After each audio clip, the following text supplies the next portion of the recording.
Imagine if all species on Earth suddenly became equally mentally developed. If every animal and every insect on our planet suddenly had a mind. Would we live peacefully and happily together? No. Most definitely a third world war would begin, the most epic war one could possibly imagine.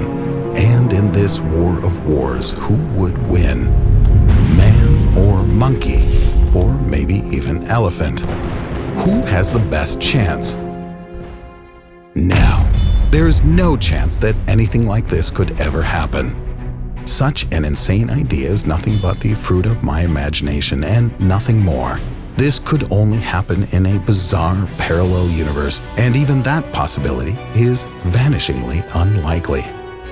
But still, any conflict implies a certain number of warring parties. In our case, we are people, humans, mankind, and all the others are those who could possibly harm us. Of course, we can imagine that we could ally ourselves with the other primates. Well, our faithful dog friends will certainly cover our backs. But no, that's for some other time. Let's imagine that everyone is against us. And truthfully, it's not even clear whether all humans will fight together as one, or, as is too often the case in our history, divide into several warring camps and fight amongst ourselves. Man's most dangerous enemy is still man himself. You may ask yourself, why would animals fight? Well, why not? We do it. Besides, considering how many species we have already exterminated, there is little doubt that in this scenario there could be some alternative outcome. All living beings on our planet have just received a mind equal to ours. They are intelligent. Why should they suddenly have to act differently than we have? And the truth is, as will soon become clear to all the various intelligent species, that several different species cannot reign on one planet at the same time. So, first and foremost, all of the inhabitants of the rivers, seas, and oceans are losers. They won't be able to leave the boundaries of their watery confines. In principle, this applies to all animals which are limited by the need to stay in their accustomed habitat, be it water, rainforests, swamps, or deserts. They can fight for dominance in their domain, but they cannot claim the whole planet if they do not find allies. Which scenario is most likely to play out? Also, most probably, the majority of herbivores will keep their distance, since they need to spend the bulk of their time eating grass in order to replenish their strength before rushing into battle. Large animals like tigers, lions, wolves, and bears, as well as elephants and rhinoceroses. These are a real threat. These guys could easily win the day, if we humans were still naked apes running through the woods and across the prairie. But this is not to be. Evolution has its advantages. It has given us weapons of every shape and size, and we are able to use them. You want your grizzly bear enemies shot full of lead? You got it. You want an elephant fried on a nuclear grill? Easy as pie. You understand what I'm getting at. Even with brains, all the large and very dangerous animals are all big zeros in comparison with man and his huge arsenal. All except for the other great apes. Let's take, for example, the gorilla or the chimpanzee. In terms of their functionality, they're like a demo version of a person. At least they were until they got an elite human equivalent mind. All the same functionality. The ability to pick up tools, use machines, or something even greater. And most importantly, they have strength.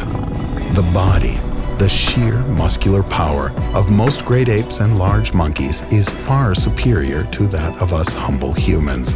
Add to that a brain the equal of ours, and this is no longer just a demo version, but rather something superior to Homo sapiens. They could quickly and easily learn our technology and bring us a lot of trouble.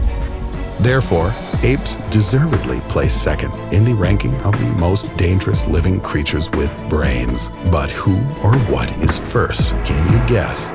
Microbes. They are everywhere, even inside of us. Yes, it's completely absurd to give human-level minds to creatures that do not even have a nervous system, but everything is possible in our imagination. So microbes and bacteria also achieve the status of acceptable. Now we really have something to fear. If the apes are more or less equal-level rivals, and, as is likely, that we could deal with them, then overcoming the microbes, well, this is impossible. Microbes are the most tenacious earthlings there are, and a necessary component of our own existence. Life on the planet Earth is impossible without microbes. Everything on our world, from bugs to elephants, exists only thanks to microbes. And man is no exception, especially modern man. Small and inconspicuous, they help our bodies digest food and synthesize vital nutrients. In short, microbes are the most important necessity for the existence of the entire organic world on our planet Earth. Life in any of its manifestations is not possible without them. In conclusion, if suddenly microbes learn to think like man, any war for the domination of our planet will be completely meaningless. To be sure, reasoning microbes, that would be quite exotic. Mosquitoes, on the other hand, more than 500,000 people die every year, even from stupid mosquitoes. Imagine what they could do if they had a brain.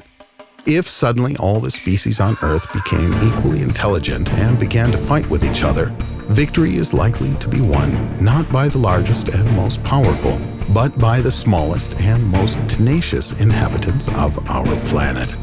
But don't worry, it's not going to happen. Remember, it's all just a fantasy. Write in the comments the topics you want to hear about, and maybe next time we'll make a video of your idea.